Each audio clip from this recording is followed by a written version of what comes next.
Ni wedi neidio yn erbyn hyn I ddosbarth y Brydau Mynydd Cymreig, Dewi. Nawr te, mae'r bryd yma yn agos iawn at y galon di. Wel ie'r pryd yma dyn ni yn cadw adre ar y ffarm. So tipyn o ddordeb efo fi yn y gysylltiaeth yma. A wedi ennill yn y sioe frenhinol gyda'r bryd yma yn y gorffennol? Do, dyn ni wedi bod yn cael tipyn o lwyddiant blynyddoedd diwetha, ond dwi'n gweud bod mae'n gysylltiwr yn y gysylltiaeth yma, Tom Hume, sy'n dangos fan hyn. Mae fe yn cystadlu'n dda yn y sioe frenhinol ac fe yn fuddigol lenni fel pencampwr. A drychwch ar y ddau bar, yr ieuenctid wrth y lliw. Ie, ieuenctid eto.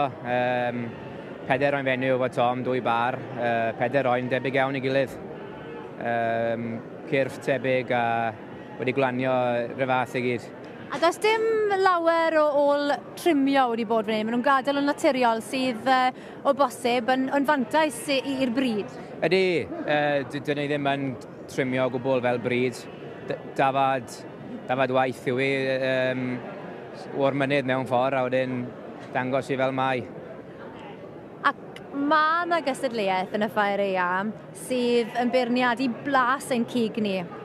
A mae'r bryd yma wedi bod yn llwyddiannus iawn. Do, yna gystadleuaeth llynedd trwy'r brydiau cynghenid gyda'r blasu, gyda arbenigwyr yn beirniadu.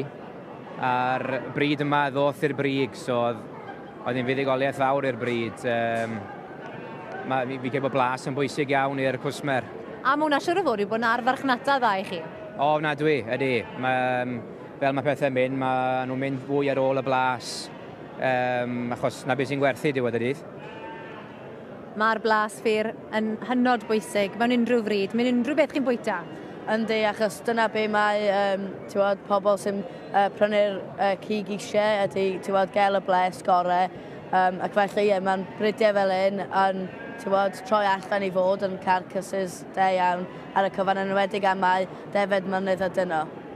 Ti'n meddwl bod y beirniad wedi gosod nhw mewn rhyw fath o drefn penodol? Ar ôl yr cwpl o classes diwethaf, sy'n ni'n licio dweud hyn, wel, sy'n ti'n disgwyl bod nhw wedi, ond fi'n siŵr eitha eto trwyddyn nhw, ond yn edrych arno wan, dwi'n meddwl wrach bod nhw wedi dod at rhyw fath o ganlyniad. Ti'n cytuno, Dewi? Wel, fi ddim yn siŵr, fi'n credu bod wedi gosod nhw'n 3 a 3. Y 3 pars ar y dde, maen nhw bach o wahanol deip i'r 3 cyntaf yma. Mae'r 3 par ar y dde yw'r teip defed mynydd Cymreig. A mae'r rhain bach yn wahanol y tair yma ar y chwith.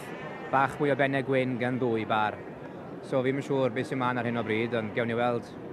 Mae nhw'n sicr wedi rhannu nhw? Mae wedi rhannu nhw'n 2 grŵp, beth bynnag. Mae hwn dosbarth greit anodd I feirniadu wedi gwir, gan bod 2 wahanol deip yma. Beth yw'r gwahaniaeth?